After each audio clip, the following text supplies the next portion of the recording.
everyone, and welcome back to another episode here at the Damage Report. I'm John Ederle, and I've got two bits of good news for you. The first is that I just learned from the Twitch chat that Whoopi Goldberg is going to appear in the second season of Picard. That's exciting. I love Guinan. The other lesser bit of good news that we're joined once again by Brett Erlich. Brett, how's it going? Hey, what's up, everybody? It's me and John in our uniforms. Brett, you didn't wear the glasses. So we are not the sort of friends that would like put one of these on to dress the same. But if we happen to both be wearing them, oh my God, the glasses. Wait, hold on. No, you gotta. Hi. No, that's okay. His beard is more significant than mine, so it's not a perfect match, but we're working on it, people. How's it going, Brett? It's all right. It just reveals how much taller my face is than yours. Do you have? We have two different shapes. That's right. We're Bert and Ernie over here. Oh my God, we do look too similar. We got like a circle. Oh my God. Do you know? I still get occasional comments that I thought, like I saw a comment once. It was like for 2 years, I thought Brett was John when he was high. Which is too good. It's just like too good. Wifey was like, you look like Japanese schoolgirls at Disneyland where they like go out dressed the same. This is like our group, like that's a thing that happens. Yeah, that's exactly how John and I are like. All right, what do we ride next? Should do that. Anyway, I guess so. Before the show, you don't know this. Brett made a joke about let's just not do the news today, and I think we're not. I think we're just not doing the news. But anyway, thank you for joining us on this morning political analysis and commentary show. Brett Erlich and I are going to go through a lot of important news, including the update on the Amazon unionization effort in Alabama, the death of Prince Philip, updates on Matt Gaetz, new gun uncontrolled legislation, as well as a Republican senator doing the right thing. Is that a picture of Honey Boo Boo on your phone? This is what comes up on my phone when Brooke Thomas calls me. Why? Wait, why is Brooke Thomas calling you right now? And why is Honey Boo Boo the photo? We had a whole bit that we were gonna do, but she can't do it. Okay. Anyways. Honey Boo Boo or Brooke? Brooke Thomas. Okay, good, because just forgot that Honey Boo Boo comes up when she calls. That's the weirdest thing. Anyway, and finally, you're not gonna want to miss the end of the show, and we will give our garbage people of the week. Mine has apparently been spoiled by Brett, but it is a truly massive piece of garbage. So that's certainly gonna be fun.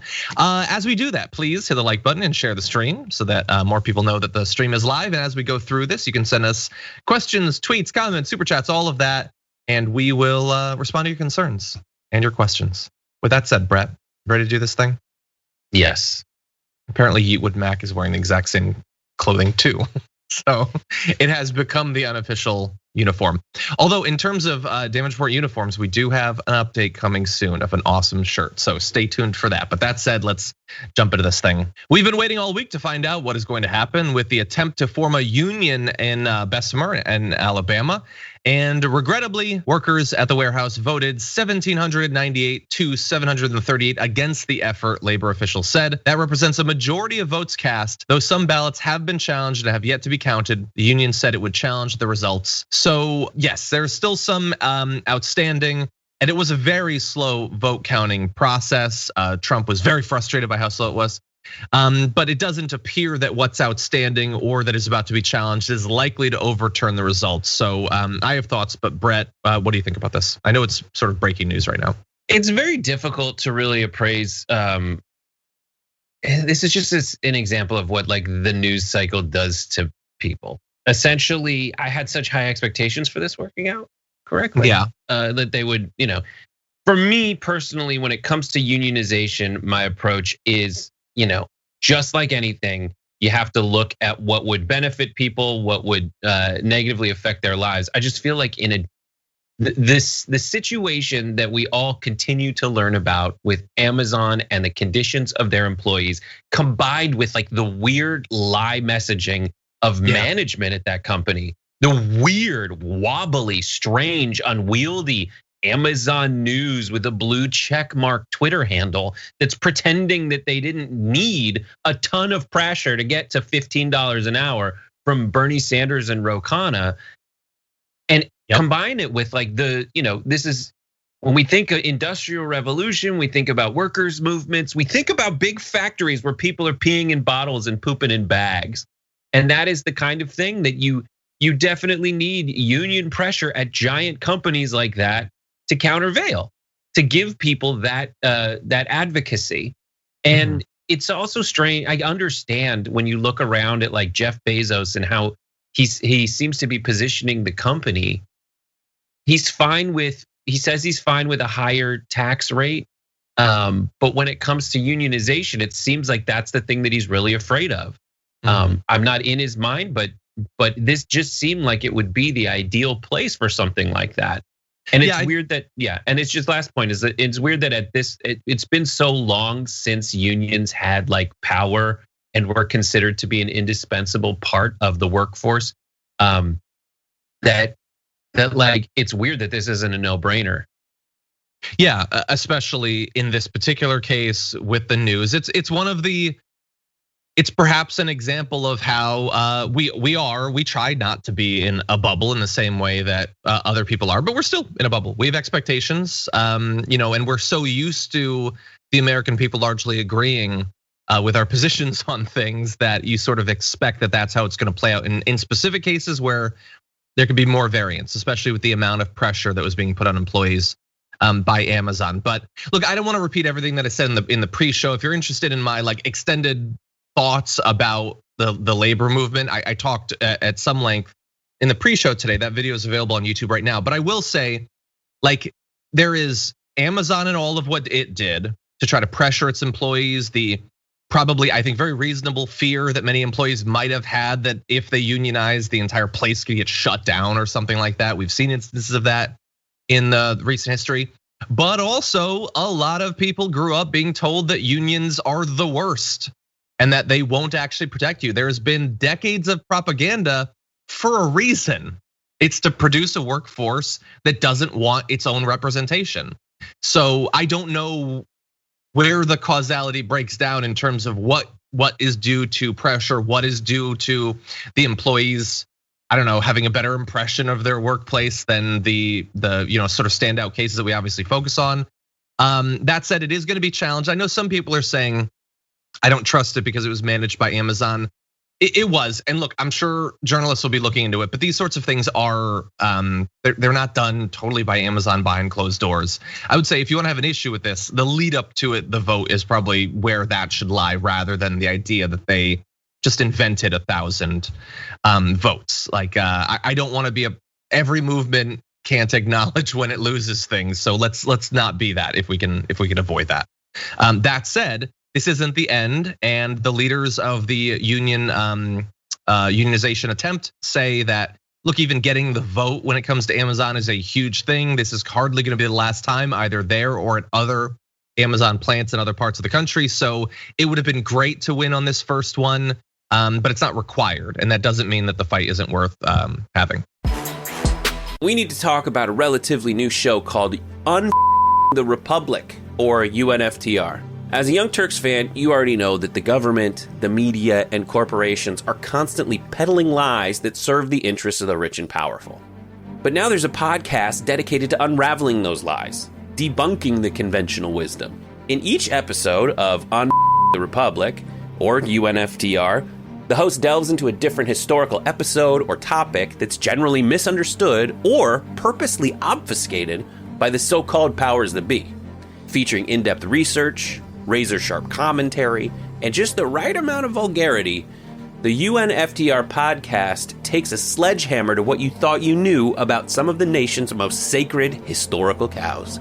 But don't just take my word for it. The New York Times described UNFTR as consistently compelling and educational, aiming to challenge conventional wisdom and upend the historical narratives that were taught in school. For as the great philosopher Yoda once put it, you must unlearn what you have learned. And that's true whether you're in Jedi training or you're uprooting and exposing all the propaganda and disinformation you've been fed over the course of your lifetime. So search for UNFDR in your podcast app today and get ready to get informed, angered, and entertained all at the same time.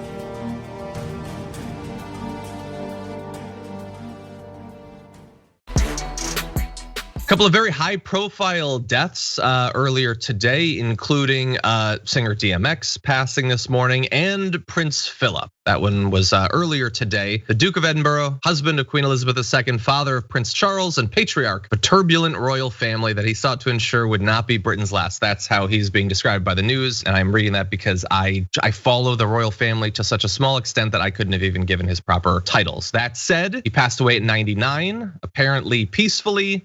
Obviously, regardless of what you think about the royal family in general terms or specifically what they've been up to over the past few years, it's obviously sad for that family. And for whatever reason, it is obviously going to be very hard on a lot of people in the UK who take this very seriously. So, almost every death is a tragedy. I'm not going to say every death, but almost everyone, including this one, very sad. I'm holding out for a few, so let's just put it out there for the next few years. But anyway, Brett, thoughts? I mean, he's 99. You got to see the seasons of The Crown about him.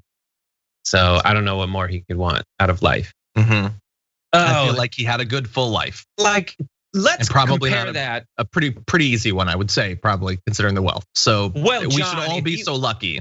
If you watched every season of The Crown, you'll realize it wasn't always puppy dogs and ice cream for him. It wasn't always roses, John. It's not easy to be the king or queen, the non-king of England. Don't you dare call him a king of England. It's not that easy. I can only make so many mistakes. So people are taking issue with me referring to DMX as a singer. Look, I mean he does music with his voice. That's John what doesn't I mean. do music. I understand he doesn't John, sing. you're really I actually like DMX more than most musicians. But anyway, you're really handling this sad death news really well, John. You're really nailing. Well, I'm getting heckled by the audience right now. This is one of the downsides of having chat open. But look, obviously it is sad. It is, the royal family has had a lot of stuff in the news recently. It has not been a great period for them. I generally, aside from, not wanting needless death, something I'm fairly consistent on, a lot of the negative news I feel like they brought on themselves. That said, I'm sure they have very close feelings towards this individual. So let's just put that out there. Yeah. Okay. Yeah, it's one of those things where with DMX, it is very sad. I know this story is about Prince Philip. And yeah, when we compare his experience to that of other, people who have lived in Buckingham Palace in that level of power, like other ones were murdered for the crown. Others had to, existed in a time when it was more than just a ceremonial head of state kind of job. So he lived to be 99. Went through some crazy stuff, witnessed some crazy stuff. In terms of reigns, this is a historically long one for him and his wife. Yes. Yeah. I'm seeing a comment from Jay Hitchcock. Remind me not to have John do my eulogy. Look, what do you want? You want me to be real and authentic? I don't have a lot to say about Prince Philip specifically. I just don't about any member of the royal family, and I'm not going to pretend. I would say there have been eulogies in the past that I think I did a pretty good job. So feel free to check the archives. How do you feel about people who, for lack of a better term, really live and die? First of all, do you believe that people in America actually care that much? Yes, I believe that many do. So what do you think it is about the royal family that gets people to care this much, John? I think that almost any group of people that become famous because their lives are dissected are going to accrue some people. And their lives are dramatic enough that you become invested in high profile, glossy weddings, divorces, betrayals. It is effectively a reality show, but it's actually a little bit more real, kind of. I can see that. I don't personally find it interesting in the same way that I don't find families like the Kardashians interesting, but I don't 100% not get it or think that it's totally a waste of time. They are big, rich, powerful people. That is going to draw some interest. Sure. Yeah. Yeah. I never can wrap my mind around it. I think it's like folks always liked lifestyles of the rich and famous. Totally. They like big, expensive things. Royalty is baked into the way that we condition our young. Like Disney is the world that we use to form our children's minds through story and culture. And there is a castle in the logo. And that's true. The version, and I think it's interesting to explore the American dream as it relates to like Cinderella. And Cinderella really seems like an easier route than having, what we bang people over the head with, which is like, no, if you just work hard enough, you'll have that castle and you'll buy it on realtor.com. In this situation, I think that's it. And especially with Meghan kind of revitalizing it. The first glimpse we had was Princess Di kind of getting in there, even though she did like live in a palace before. Sure. But with Meghan Markle now, it's like, no, it really is. She really is a Disney princess who got there. I just can't. I can't identify with that instinct, nor can I identify with people who would ever leave it. Yeah, definitely. But yeah, I think, look, how do you become royalty in Disney a long time ago? You Sleeping Beauty or Cinderella, or you rub a lamp. It's this sort of miraculous thing that just sort of happens to you. More recently, how do you become? Well, like Moana worked for it. She like got on a boat and she went on an adventure and she actually like that. I'm just saying, I think that culturally, I think it's shifting a little bit. That said, I'm gonna lose Sophie even more soon. So we're gonna move on to our next aspect of this. Look, you want us to be invested in this. This is how Brett and I are invested in this. This morning it was announced, obviously, that Prince Philip has passed away. He was 99 years old, so it is not difficult to imagine how that came to be.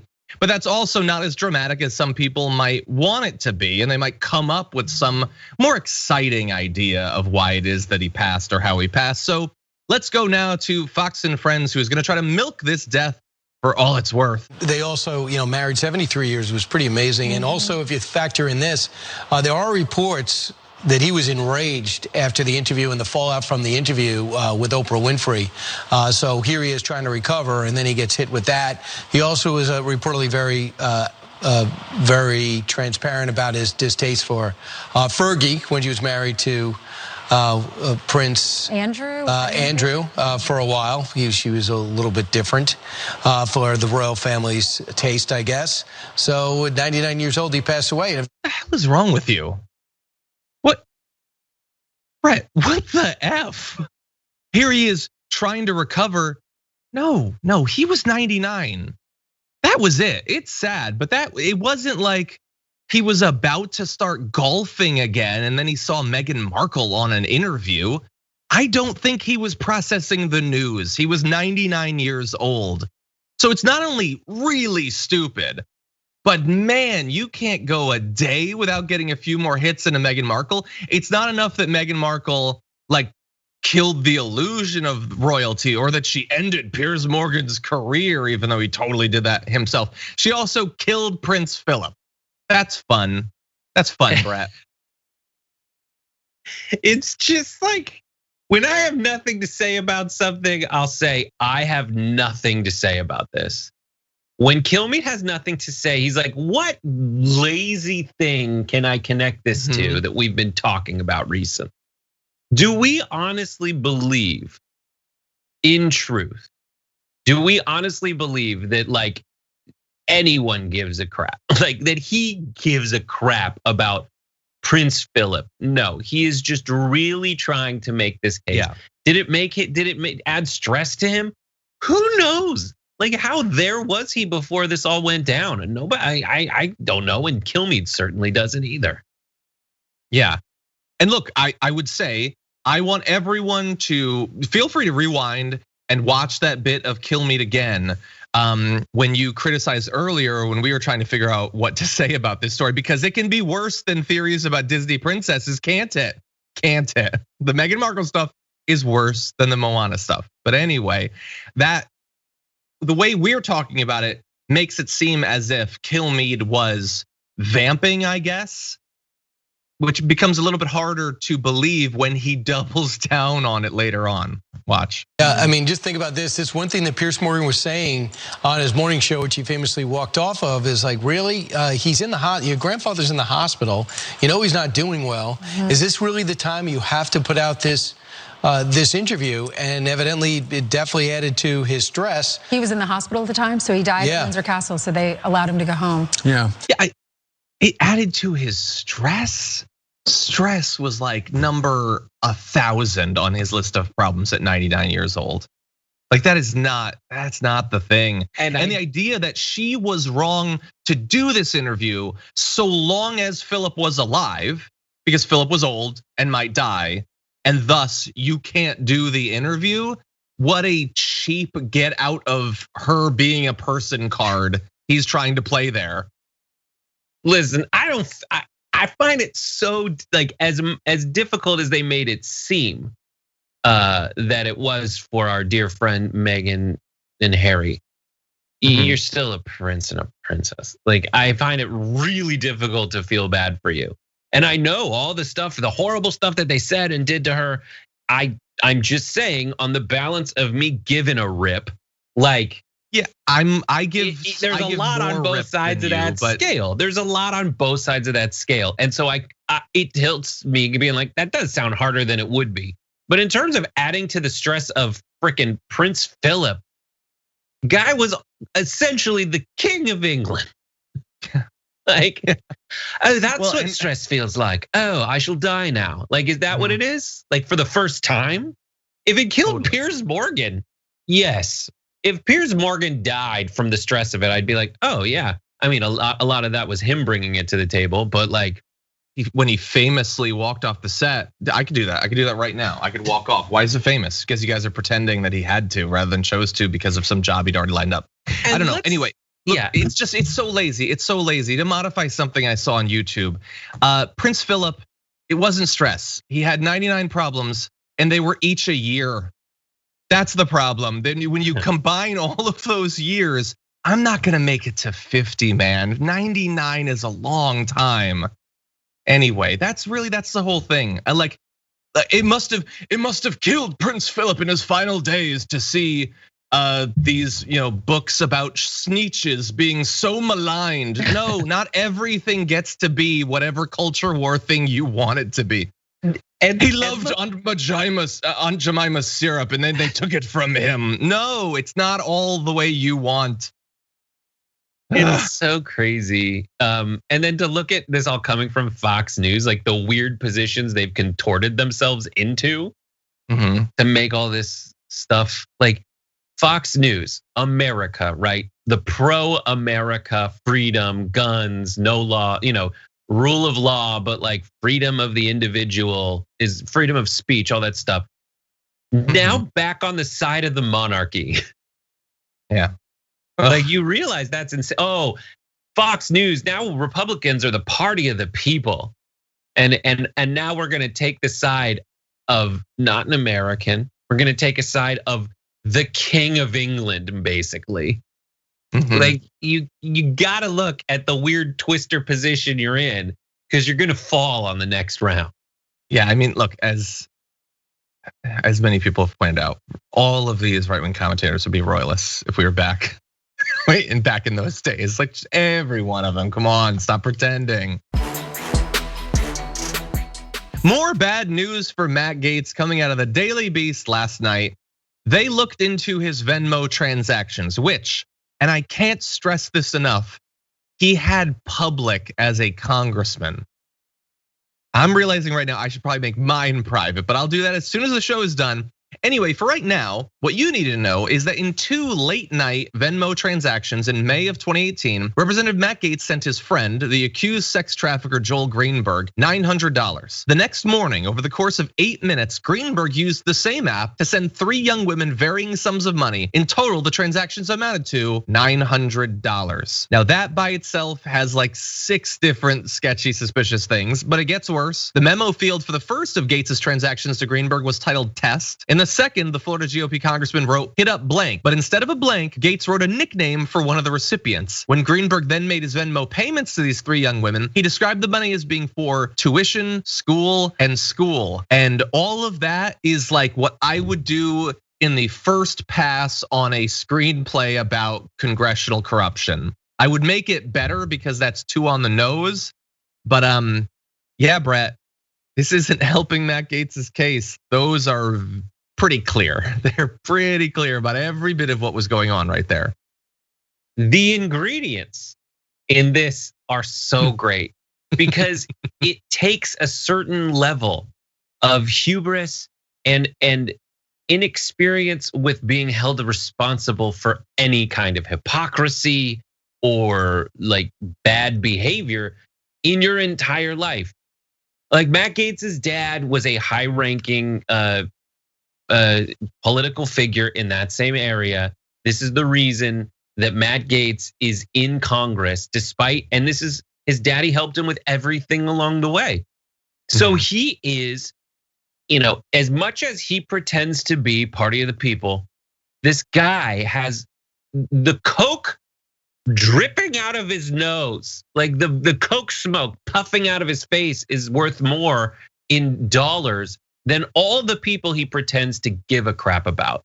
Yeah. Like that's it. I'm not saying he does coke. I'm saying I know he's done tons of coke. Yeah, look, there's a lot of politicians that don't really care about their constituents, but I think some are better at pretending. And look, I think he's effective enough at convincing MAGA heads that he's in favor of them because their standard for who has their back is very performative and very shallow. That said, he doesn't care. That's why when we found out that he was thinking about stopping being a congressman to either run for a higher office or work for Newsmax, whichever. No, you don't have all of those different choices because of your deep commitment to the people. You have a deep commitment to yourself and what you think will give you a higher profile. That's what you have. And anyway, let's run through. It shows that it's the performative aspect of it. Like, yes, that the other side of that same coin is, so it proves that you don't care about the people, but it proves that you consider being a news actor the same exact thing as being a congressperson. Yeah, you never even considered that it would be about doing anything legislative to help anyone. You always wanted it. You're admitting that you're an actor. For him, what was he as a congressman? He went on Fox News and Newsmax. He occasionally wore a gas mask on the House floor. He treated it exactly as if he was, Jesse Waters or whatever. That said, I want to give you a few more details from the Daily Beast story. Greenberg and Gaetz are also connected on Venmo to at least one other woman that Greenberg paid with taxpayer funds using a government-issued credit card. Seminole County auditors flagged hundreds of those payments as questioned or unaccounted for, and in total found more than $300,000 in suspicious or unjustified expenses. Now, that is mainly about Greenberg. The fact that they're both connected to this woman is what brings Gaetz in. But Greenberg, we know, has a ton of problems, seemingly far worse than Gaetz, certainly in scale, if not in, overall character or whatever. And by the way, at least what's being revealed here, unless it's confirmed that one of those women is underage, which I haven't specifically seen that yet. There are allegations about underage women. I don't know about in this particular case. These are the sorts of things that hypothetically could be legal. They're not right now. Philosophically, I feel like in some sort of regulated sense they should be, but they're not. And he's a congressman, and he is using an intermediary to break the law. All of this is so dirty, combined with the hand surgeon potentially pushing for legislation, using escorts to get influence with him. This is exactly what congressmen are not supposed to be doing, allowing themselves to be so, look, let's keep it real, cheaply bought, $900. Matt Gaetz is rich. And this is the sort of thing that plausibly could be getting influence over him from multiple individuals. So anyway, a lot of people looking at this, accountants who are doing an audit for the county, are saying the arrogance of these guys, they just felt that they were above the law. I've never seen it this bad. I should acknowledge that, look, put some respect on the guy's name. He's not just a hand surgeon, he's a marijuana entrepreneur. That's true, and that's really where the trouble comes from. But anyway, lots of problems. And for Matt Gaetz, this is a guy who is every bit as arrogant and titled As We Have Said, and it is going to come back to bite him because he either wasn't smart enough to know to cover his tracks better or didn't feel like he needed to cover his tracks better for him to so publicly and obviously do this on Venmo. There's a new ad out that just goes through. It's called yesterday on Twitter, Republican pedo gate or whatever it was trending, like GOP pedos. And that's pedo ring. And that was it. You don't realize that tracing back many, as much as QAnon says it's all Democrats, like the ones we can prove are all Republican. Weird. That are doing this weird pages and sex, not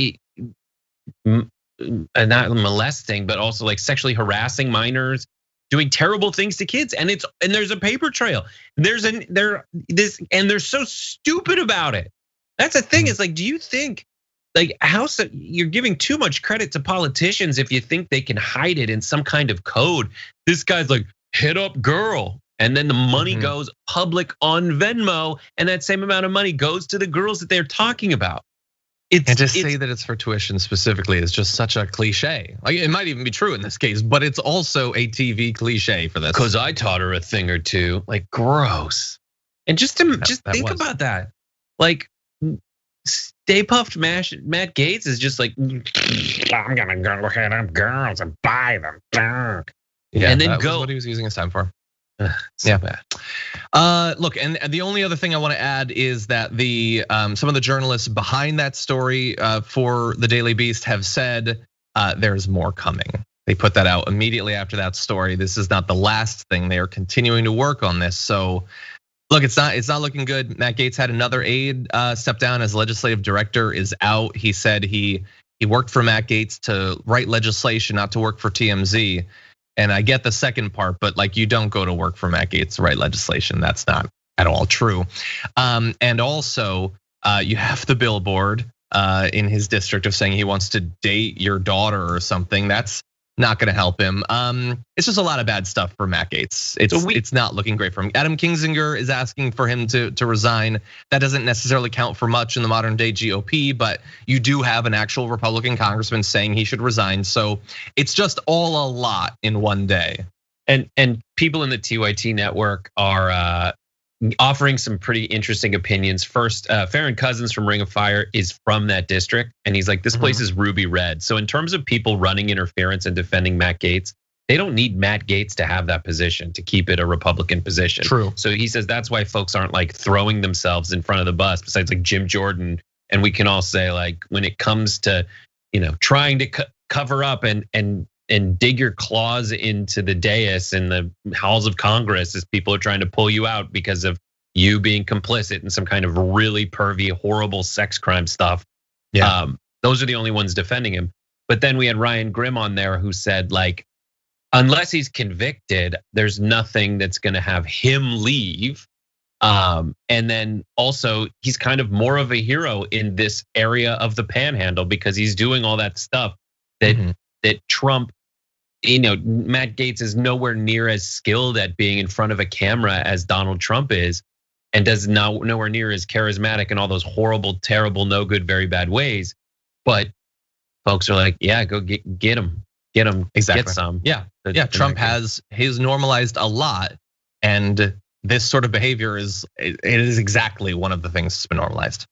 And that said, final point is. On Fox News, as all of this is happening, as Venmo Gate is happening, Fox News is going and showing like, hey, look at this stuff from Tucker or from Joe Biden's kid and like a sex thing we found on his laptop. And so they're showing that, which is essentially an analog. Missing one very important thing is that Hunter Biden is not a sitting congressman. Well, that's the first of two very important aspects. The other is that I don't even think they're alleging that anything illegal was done with Hunter Biden. Yeah. He filmed a sex tape. He's not a politician.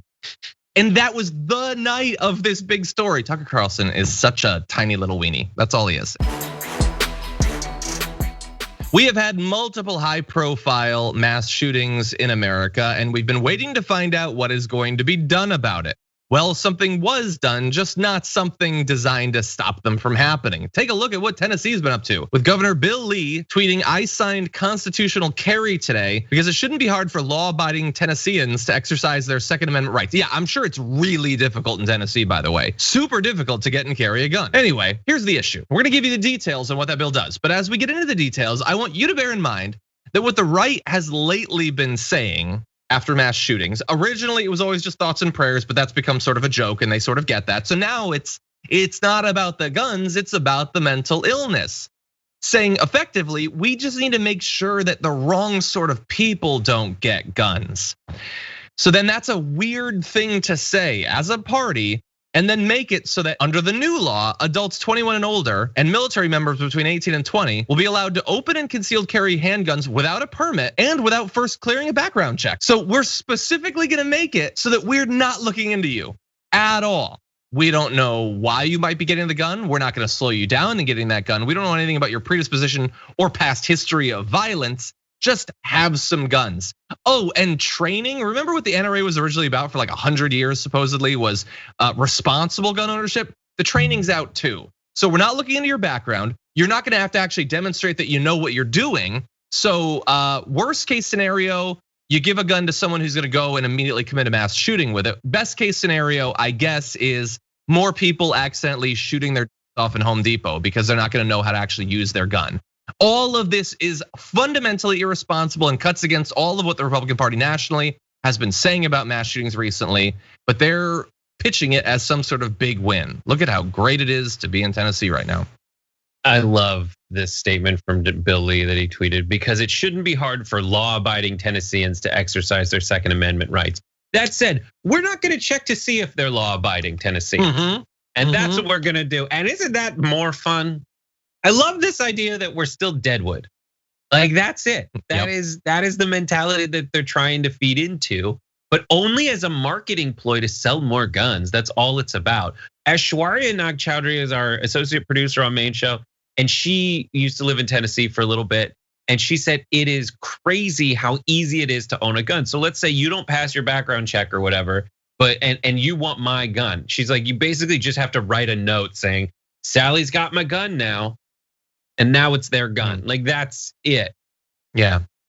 Look, I want to jump ahead to, we have his statement, I believe, asked about whether recent mass shootings in Georgia, Colorado, and others gave him any concern about timing. Lee has previously said the increased penalties, for instance, if you steal a gun, you get a higher sentence now, mean that, quote, we in fact will be strengthening laws that would help prevent gun crimes in the future. That is so insultingly stupid.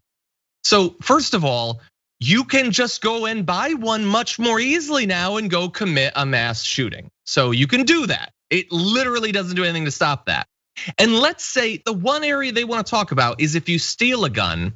So yes, this helps to fight mass shootings if you steal a gun to, I don't know, someday commit a mass shooting. But if you steal a gun and go commit the mass shooting, you've already committed crimes.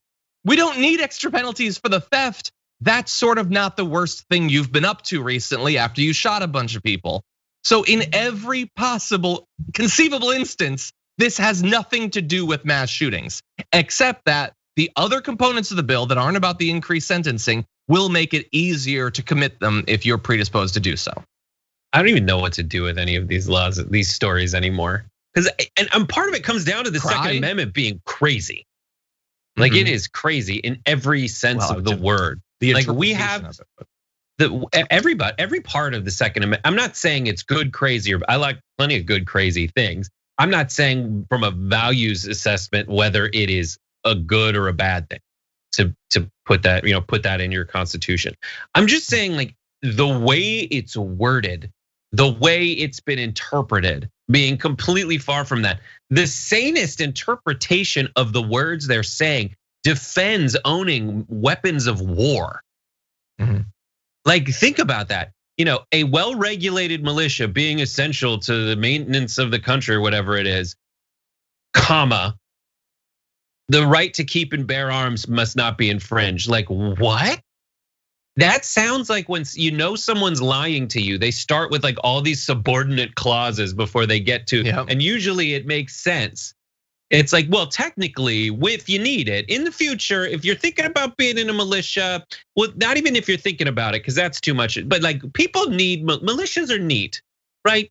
You love them, you got to regulate them though. But militias are neat. Don't not regulate them, but don't regulate them. But they're militias and they're neat. And militias, as we all know, are like ways to do war, ways to like essentially fight back against tyrants, right?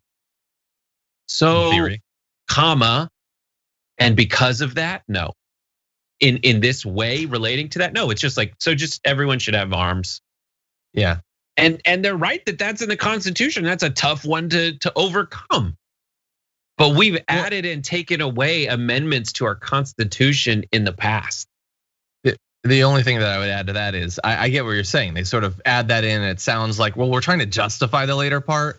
But like the last century or last 50 years history of the Second Amendment on the right is just pretending that the first part doesn't even exist. Like the justification doesn't exist because the justification also sort of adds an expectation that it has something to do with that. And they've been trying to deny that that is the case for decades. And anyway, and this is from a final point. This is from a group of people who hate regulations. The word regulated is in the amendment, if I'm not mistaken. It is. Yeah, there's only like 16 words. Like the right should at least have to grapple with all of them occasionally. Don't often have a lot of cause to give credit to Republican senators, especially Senator John Kennedy, Republican, but I kind of have to. Look at this video. Born free as the wind blows, as free as the grass grows, born free to follow your heart.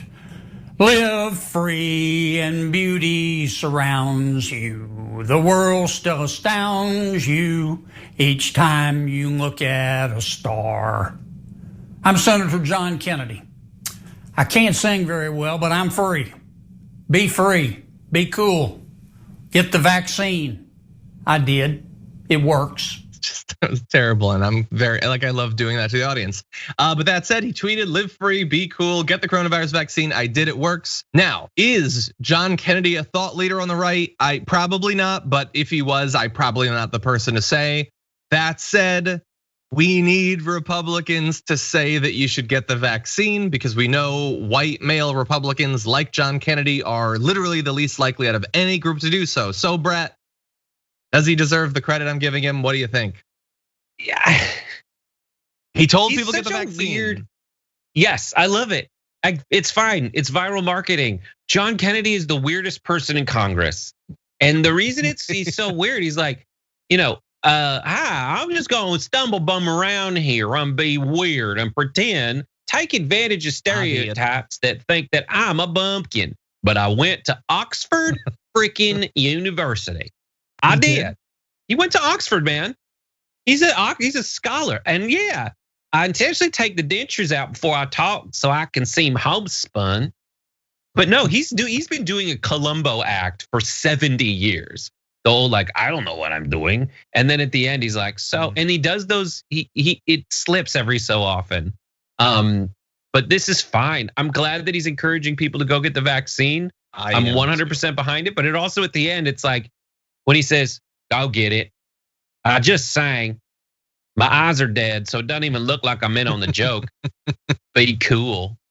He's joking though. And look, especially he knows that his singing is bad. I like it. A little bit of self-deprecating. Obviously, I'm a fan of that. I don't like anything else about him, and even recently he's been terrible. But that said, we do need people to tell people to get the vaccine. So that's good. But this, John, this weird position that you end up in as a Republican politician, where like you have to these are the vegetables that the Republican, the terrified, they're problem child. The voters, in the minds of their own politician, the voters are the problem child, and they're like this sick at this point. They used to have it all figured out, and the kid behaved, and they were crazy kids, but they figured out how to really connect with them.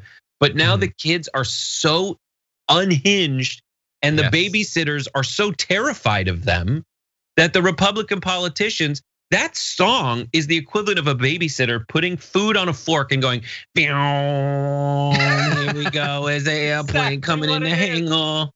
Meow, get it. I sang you a song. There you go. Free as a Open the hangar and let in the AstraZeneca. There's no 5G. Let me blow on it. Getting all the 5G out.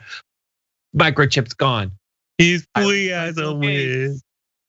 Yeah, that's exactly what it is. Also, someone pointed out in the audience, this is why John doesn't like music. So no, it's good. It's good. I want it. You need to understand, everyone watching this needs to understand, the only thing I care about right now is in September, being able to go to Indianapolis for Gen Con.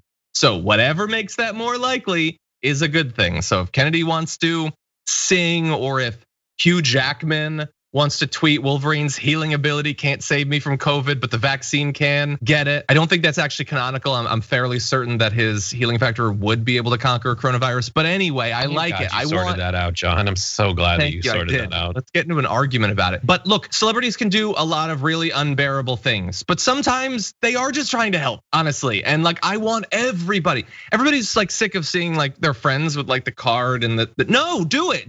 I want everyone involved in this, because it just, I feel like, makes it more likely for more people to do it. So I'm not gonna down on anyone for that.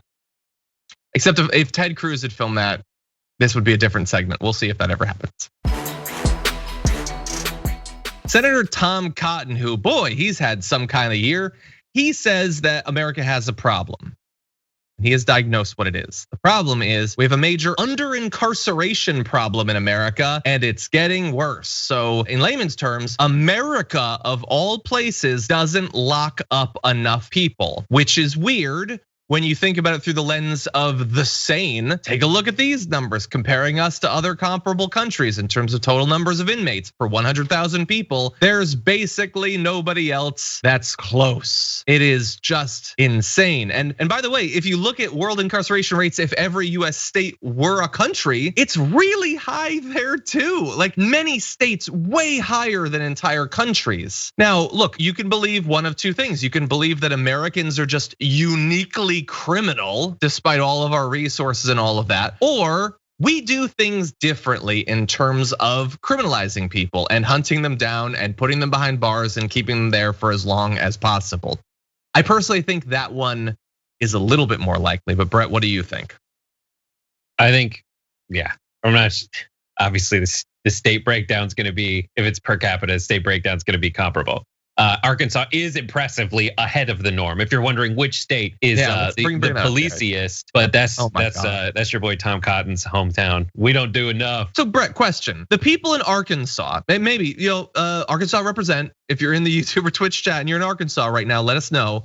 But put away the gun, you criminals, because apparently you are 30 times as criminal as Icelanders.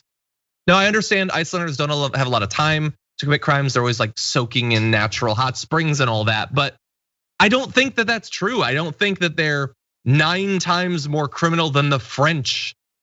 I don't think that they're just about 9 times as criminal as those in UK. All those hooligans. It just obviously is not a supply thing. It's a demand thing, if you get where I'm going with that. But anyway, it is convenient for a Republican senator to imply that we need to be locking up more people, especially considering how they addressed the social movement of last year, the attempt to get our country focused on criminal justice reform, actually with the target of producing justice. Saying that no, we actually don't lock up enough people is convenient for some people. Yeah, and so I mean, in criminal justice, if you want to have a serious conversation about it, there are different prosecuting, heads of prosecution, whether it be district attorneys or attorneys general or US attorney general, who make decisions like this all the time about how many folks to incarcerate. And there are a lot of conflicting approaches to it, many of which are dependent on what, I mean, there's a lot of conversation to be had about folks who are just chasing stats, so they're lowering the incarceration rates, folks that actually want to fund things that solve it, disingenuous politicians, genuine activists, money in politics, it all comes together, legacy of racism. But if you say legacy of racism, automatically Tom Cotton and his group are gonna be like, oh, it's always racist. It's like, here's stats about disproportionate incarceration rates. Stop it, you said racist. This is where I get to go, why is it always racist? Instead of defending myself and explaining why it's not racist, I just want to say, you're calling me racist too much. But it is, I will say he's right that there's been a spike in violent crime during coronavirus, right? And why has that happened? A bunch of reasons. A bunch of reasons about violent crime is one, there's no money anywhere. We have essentially created a situation where, despite giving $1,400 every 2, cycles of maybe when we need it, like way less than anyone needs it, we have essentially cut off the lower classes from everything in America. There's a lot of crazy stuff happening in the economy, but like below a certain level, you're on your own. So all the areas where the income is around there is no money. So what spikes? Robberies, gang violence. And then there's also, people are wearing masks. I've talked to people in law enforcement who said, well, people are wearing masks, so they think they can get away with it. I was at a supermarket where people were wearing masks and stole stuff because they knew they wouldn't get caught. Like, that's it. And what are we gonna do? Say not wear masks during a pandemic? We have to. Police put that out there because they will start saying that. Specifically, we want people to not wear masks. But the thing, what I'm trying to drive at is there are serious conversations to have, honest, genuine conversations to be had that are reasonable, and where we can, cross-reference risk of one policy with risk of another policy, and come up with a series of policies that mitigate the most risks while not like opening everyone up to dying of coronavirus. They just don't want to have that conversation.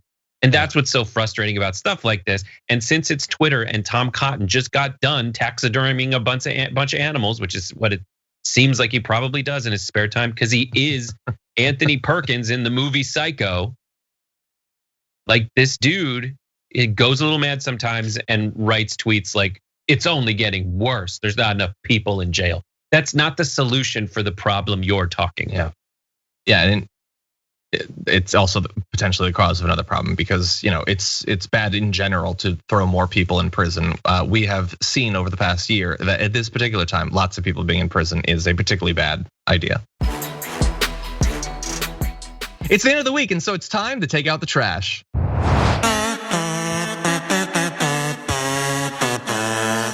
I feel like at one point there was a side part of that. Anyway, political garbage. What do we got? Well, we're gonna get to the audience soon. I've got a great example, but Brett, who is your garbage person of the day? My garbage person is someone that I'm pitch this around throughout the week and no one really wants to take the bait, but I'm not above anything. So Steven Crowder is my garbage person of the week. Steven Crowder, who tweeted, he louder with Crowder because we know that things are funnier, just comedic ideas get better when you scream them. Stop giving away the game, moron.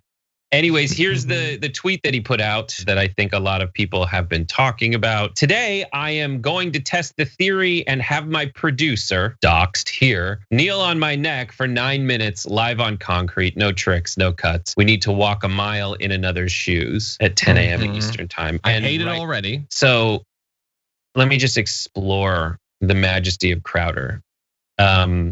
So you're telling me in order to see whether that kills someone, we're gonna need to see a video of someone getting their neck knelt on for 9 minutes. I hate to break it to you, Steven. That already exists. Yep. We've seen it. What are you trying to prove here?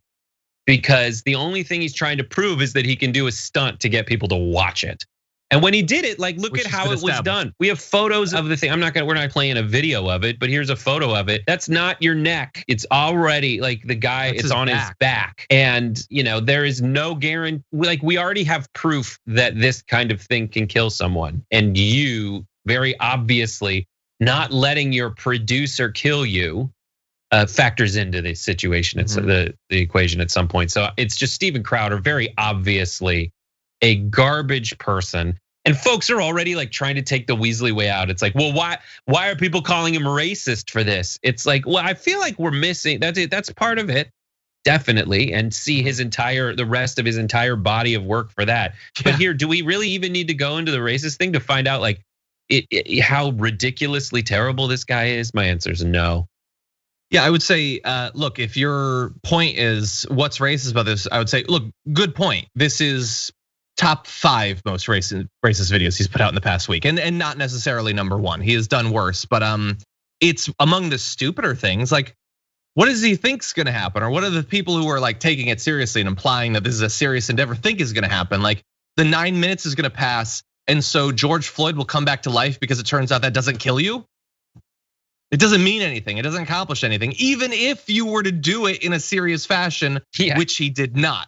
Yes, I could have someone lay across the back of my calves. That too would not be the same thing. How brave of me to do that. At Current TV, we had this guy, Kaj Larson, who was a Navy SEAL, and part of that, you get waterboarded. But people had just heard about waterboarding and never seen it demonstrated. So he got waterboarded on camera to show you how terrible the practice is.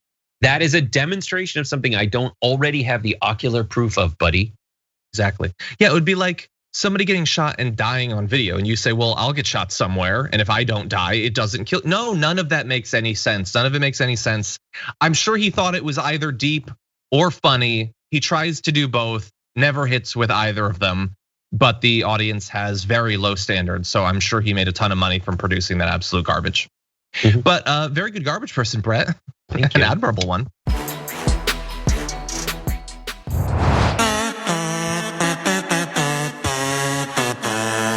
For my garbage person of the week, I've got the garbage thing of the week is my toner cartridge, which is rapidly running out. But I've got Joe Manchin. Get ready to see a lot of him this year. He is absolute garbage for multiple reasons. Stuff that we've covered throughout this week, his backtracking after being a tease about reforming or eliminating the filibuster, all of that would be enough for him to end up in the can. But his argument for one of the reasons why he's supposedly changed recently is garbage for multiple reasons. But first, here is what he had to say. Changed me, and I was very clear with everybody. I never thought in my life, I never read in history books to where our form of government had been attacked at our seat of government, which is Washington, D.C., at our capital, by our own people. Now, the British did it, but not Americans. So something told me, wait a minute, pause, hit the pause button, something's wrong.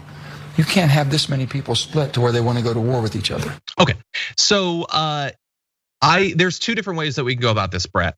Whether he thinks he's being honest or not, I would argue in both cases that is absolute garbage. So he's saying, what happened on the 6th affected me very deeply, and so I have changed, and thus now I believe more than ever before we need bipartisanship, and the Democrats shouldn't just do whatever they want to do, regardless of whether it's popular, out there, and even Republicans, voters support it and all that.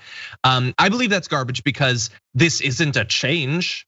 This isn't new. This is what he's been saying. So trying to take your previous position and saying it is the effect now of this traumatic experience seems wildly disingenuous. But even if he thought that was honest, what garbage that is anyway. So we had an election over these issues that the Democrats won. The Republicans throw a massive hissy fit, try to overthrow the elections for months in court cases, in the Senate and in the House, and then attacking the House itself. And so that thus, because they did that, the Democrats shouldn't accomplish anything. So if the Republicans win the election, the Republicans get what they want, which is the government doing nothing. If the Republicans lose the election, the Republicans get what they want, which is the government doing nothing. That is a convenient setup if you are a Republican or a Democrat who doesn't believe the government should be doing anything. And he'll cloak it in a bunch of, we need bipartisanship, but we've already adjudicated this 100 times.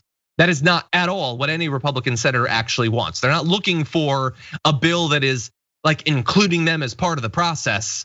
That's it. They want 2 years of Democrats accomplishing nothing, so they will fail and the Republicans will take back over again. And whether he is being genuine here or lying, both of those should put you in the garbage can. Yeah, his argument is, this has changed me, which is why my position remains the same. That's all you need to know. That's all you need to know. And he is like one of the most powerful people in the country right now. But that's his MO, by the way. 100%, it is it. He also is saying, like, I speak for, it's not just me saying this, it's like 7 or 8 others.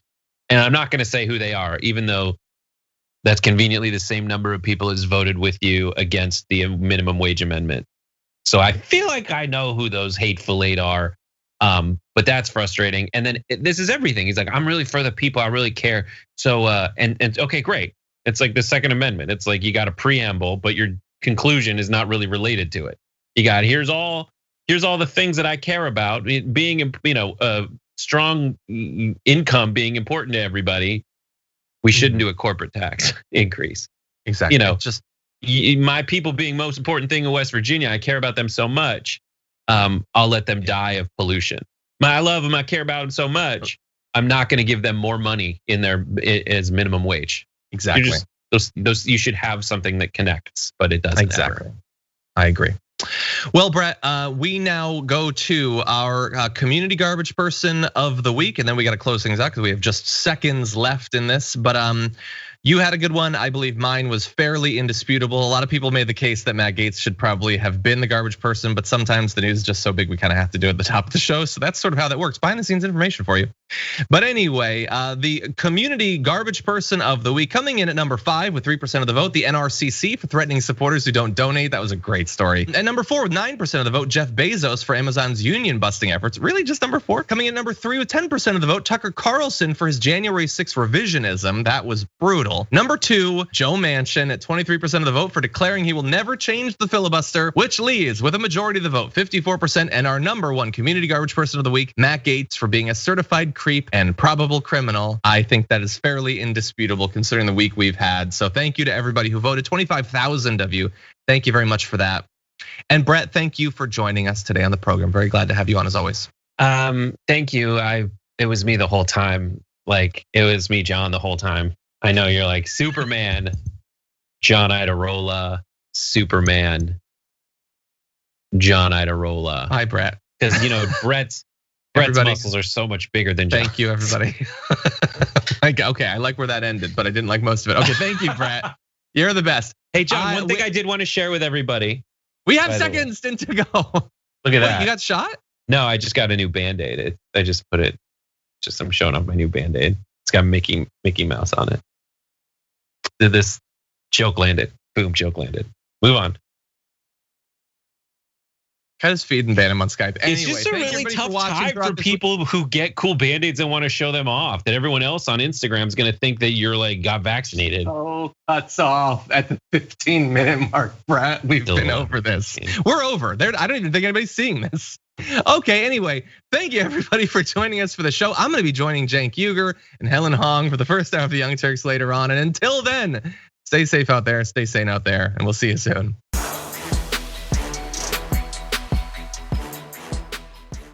Thanks for listening to the full episode of The Damage Report. Support our work, listen ad-free, access members-only bonus content, and more by subscribing to Apple Podcasts at apple.co/TYT. I'm your host, John Idarola. I'll see you soon.